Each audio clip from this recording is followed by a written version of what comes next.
നമ്മൾ നോക്കാൻ പോകുന്നത് ഈ സീനറിയിൽ എന്തെല്ലാം സംഭവങ്ങളാണ് ഒളിഞ്ഞിരിക്കാൻ പോകുന്നതെന്നാണ്. ഇത് പഴയ കുക്കിയുടെ സീനറിയാണ്. ഇത് നോക്കിയാൽ കാണാൻ ഷിപ്പ് കിടപ്പുണ്ട്.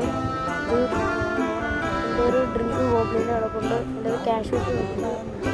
ഏലക്ക ഇവിടെ ഗോൾഡിൻ്റെ കുറേ ഞങ്ങൾ പൊട്ടിച്ച് കിടപ്പുണ്ട്. ഐസ് ഉണ്ട് കുറേ. പിന്നെ ഒരു ടവർ ഫുൾ ഓഫ് ക്യാൻഡീസ് ഉണ്ട്. ബർബേറിയൻ്റെ ഒരു ഫോട്ടോ ഉണ്ട്. സ്റ്റഡീസ് ഉണ്ട്. ഒരു ക്യാൻറ്റീൻ ഇവിടെ ഉണ്ട്. പിന്നെ ഇത് കുറേ ക്യാൻഡീസ് ചേർക്കുന്നത്. പിന്നെ ഒരു ലാംബോഗ് പോലത്തെ ഒരു സാധനമുണ്ട്. അതായത് തുറക്കുക. തുറക്കും. ഓർമ്മയുണ്ട് പണ്ട് കളിച്ചിട്ട് ഇത് കണ്ടതുപോലെ. ഈ ചെറിയവർക്കൊക്കെ ഇത്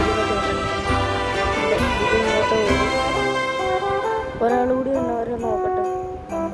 ഇതൊന്നും നോക്കട്ടെ. ഒരാളുകൂടി വന്നവർ ഇതിൽ അതൊന്നും ചാടിയേ. ഇതൊക്കെ കുഴിയുണ്ടല്ലോ ഗ്യാസിൻ്റെ ചാടി ഇപ്പം എത്തും. നോക്കട്ടെ ഇങ്ങോട്ട് ഓടുമെന്ന് നോക്കട്ടെ. ഇതെല്ലാം ലാവയുടെ സാധനം അകത്തോട്ടാണ് പോകുന്നത്. ഇവിടുത്തെ ലൈറ്റിൻ്റെ അകത്ത് പ്രത്യേകിച്ചൊന്നുമില്ല. ഇത് ഹാലാവിൽ നിൽക്കുന്ന സാധനം പോലെ ഉണ്ട്. നോക്കട്ടെ അല്ലെങ്കിൽ